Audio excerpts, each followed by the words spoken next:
പഠിപ്പിക്കാം. നമുക്ക് ജീവിതത്തിന്റെ വഴി മുഴുവനും ഈ പ്രാർത്ഥന അനുഭവത്തിലൂടെ കടന്നു പോകണം. കർത്താവിന്റെ കരങ്ങളിൽ മുഴുവൻ പിടിച്ചുകൊണ്ട് പോകണമെന്ന് പറഞ്ഞ് നമുക്ക് പഠിപ്പിക്കാം.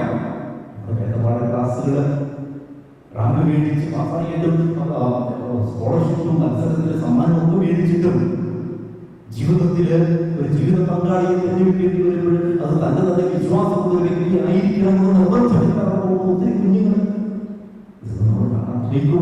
മിശ്രവിവാഹങ്ങൾ വർദ്ധിക്കുകയാണ്. എന്നിട്ടും പല മിശ്രവിവാഹങ്ങളിൽ എത്തി നിൽക്കുന്നത് തകർച്ചയിലാണ്. വിശ്വാസം എനിക്ക് പ്രശ്നമല്ല, അല്ലെങ്കിൽ എന്റെ വിശ്വാസത്തെ അവൾ മാനിക്കുന്നുണ്ടെന്ന് വിചാരിച്ച് തുടങ്ങും. പക്ഷേ എല്ലാം പ്രശ്നമാകുന്നത് നമ്മുടെ ജീവിതത്തിൽ മുന്നോട്ട് പോകുമ്പോൾ മനസ്സിലാക്കാൻ തിരിച്ചറിയും. സ്വപ്നം കാണുന്നത് പോലെ എന്റെ ജീവിതം എന്നുള്ള തിരിച്ചറിവ് പക്ഷേ ഉണ്ടാകുന്നുള്ളൂ. നമുക്ക് വിശ്വാസത്തിന് പ്രാധാന്യം കൊടുക്കുന്നത് നിർബന്ധമായിരിക്കുമാകാം. നമ്മുടെ കുടുംബത്തിൽ വിശ്വാസത്തിന് പ്രാധാന്യം കൊടുക്കണം. മുഷിനെ കൂടി ഉരുക്കി മാറ്റുന്നത് പോലെ വലിയ ചെയ്യാൻ പറ്റുന്നതല്ല വിശ്വാസത്തിന് മനസ്സിലാക്കുക. കർത്താവിനോടുള്ള സ്നേഹത്തിൽ നിന്ന് ആരൊക്കെ വേർപെടുത്തുമെന്ന് നമ്മൾ സ്നേഹത്തോടിക്കുന്ന അതേ ശക്തിയോടുകൂടി അതേ ധൈര്യത്തോടും തീഷ്ണതയോടുകൂടി ചോദിക്കുവാൻ നമുക്ക് സാധിക്കട്ടെ.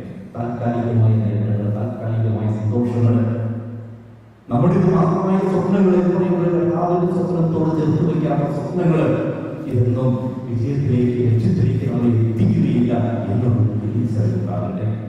നമുക്ക് കർത്താവിനോട് ചോദിക്കാം, ഞാൻ കർത്താവിൻ്റെതായിരിക്കുവാൻ, ജീവിതം മുഴുവൻ പ്രകാശിതമായിരിക്കുവാൻ, പ്രകാശത്താൽ നിറഞ്ഞ് മറ്റുള്ളവരിലേക്ക് പ്രകാശിപ്പിക്കുന്നതാകട്ടെ.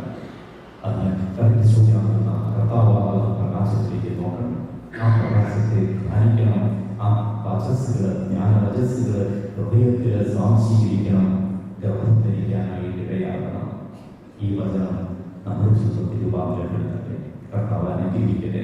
പരിശുദ്ധ അമ്മയുടെ മാധ്യസ്ഥ്യത്തെക്കാണ് വചനത്തിന്റെ മാതാവായ